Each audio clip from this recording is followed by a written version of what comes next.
सभी को प्रणाम। जय सीताराम। सर्वमंगले मांगल्ये शिवे सर्वार्थ साधिके शरण्ये त्र्यंबके गौरी नारायणी नमस्तुते। तो आज अष्टम अध्याय में मातृ पितृ ज्ञान कथा में आज हम बताने जा रहे हैं माँ के बारे में। सबसे पहले तो इस चैनल को सब्सक्राइब जरूर करें, लाइक भी करें, कमेंट भी करें। आपको कैसा लग रहा है मेरा वीडियो, ये ज्ञान कैसा लग रहा है वो ज़रूर आप बताएं, जो हम आगे के और भी वीडियो आपको देते रहें। तो तीसरा कर्म क्या कहता है कि जिस तरह से माता पिता हमें बचपन में, जब माता पिता हमें गोद में लेकर चलते हैं या अपने हाथ से पकड़कर खाली पांव चलाते हैं तो धरती गर्म रहता है, पांव जलन होने लगती है, तो माता को एहसास हो जाता है कि मेरे पुत्र को पैर जल रहा है, तो माता जो है अपने पुत्र को गोद में उठा लेती है। अगर बारिश होने लगता है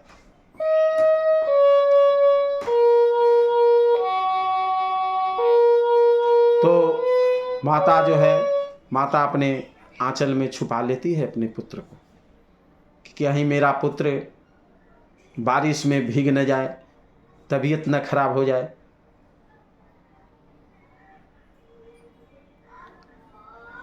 तो उसी तरह से पुत्र का भी कर्तव्य होता है, कर्म होता है। ऐसा नहीं कि आप जन्म ले लिए तो आप उनका पुत्र बन गए।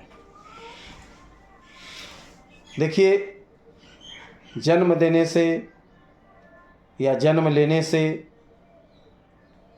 कोई ना तो पुत्र होता है और ना कोई माता और पिता होता है।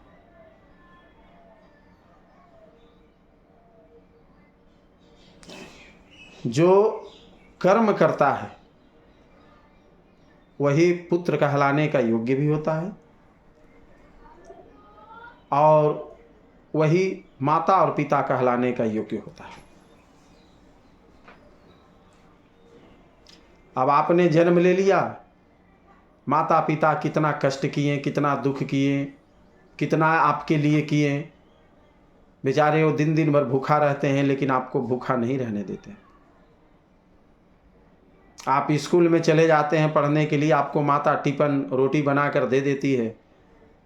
आप बच्चों के साथ खेलने में बेशक आप खाना भूल जाते होंगे, लेकिन माँ जो है से घर पर याद करते रहती है कि मैंने अपने पुत्र को खाना दिया है, वो पता ना खाया होगा कि नहीं खाया होगा। वो चिंता में लगी रहती है। अब उस चीज़ को, उस दर्द को आज के ज़माने में लोग समझते नहीं हैं। समझते हैं लेकिन थोड़ा वो खुद जब अपने ऊपर जब आ जाती है तो सारा ज्ञान मिल जाता है। तो इसलिए दूसरों को, दूसरे के प्रति कभी बुरा नहीं सोचना चाहिए।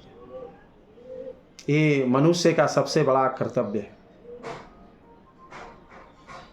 वो क्या कर रहा है, वो क्या नहीं कर रहा है, आप उस पर ध्यान मत दीजिए। कारण क्या होता है ना कि अपने अंदर की कमी हमें क्यों नहीं पता चलता है।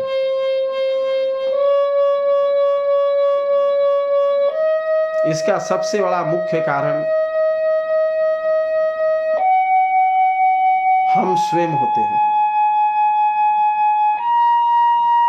कारण क्या है कि हम सिर्फ दूसरों को देखते रहते हैं, हम अपने ऊपर देखते नहीं हैं। हम सिर्फ दूसरों को देखते हैं कि वो क्या कर रहा है, क्या नहीं कर रहा है। तो अगर आप दूसरों को देखेंगे तो अपने अंदर की कमी को आप कैसे पता कर सकते हैं। कभी नहीं पता कर सकते। आप अगर अपने ऊपर देखना शुरू कर दें कि हम क्या कर रहे हैं, हम जो कर रहे हैं उससे किसी को तकलीफ तो नहीं हो रहा, उससे किसी को कष्ट तो नहीं हो रहा है, उससे किसी को दुख तो नहीं हो रहा है। अगर आप जो कर रहे हैं अगर उससे किसी को कष्ट हो रहा है, किसी को दुख हो रहा है, तो आप समझ लें कि आप अपने ऊपर पाप ले रहे हैं और आपको इस चीज को आज नहीं तो कल आपको उसे चुकाना ही चुकाना है। तो इसलिए आप दूसरों को छोड़कर अपने ऊपर ध्यान दें। जब अपने ऊपर ध्यान देंगे तो आपको अच्छा बुरा दोनों समझ में आ जाएगा कि हम अच्छा कर रहे हैं या बुरा कर रहे हैं। तो इसलिए वो जो कर रहा है या उसके पास ज़्यादा धन है, संपत्ति है या जो भी है, वो उसके लिए है, वो आपके लिए नहीं है।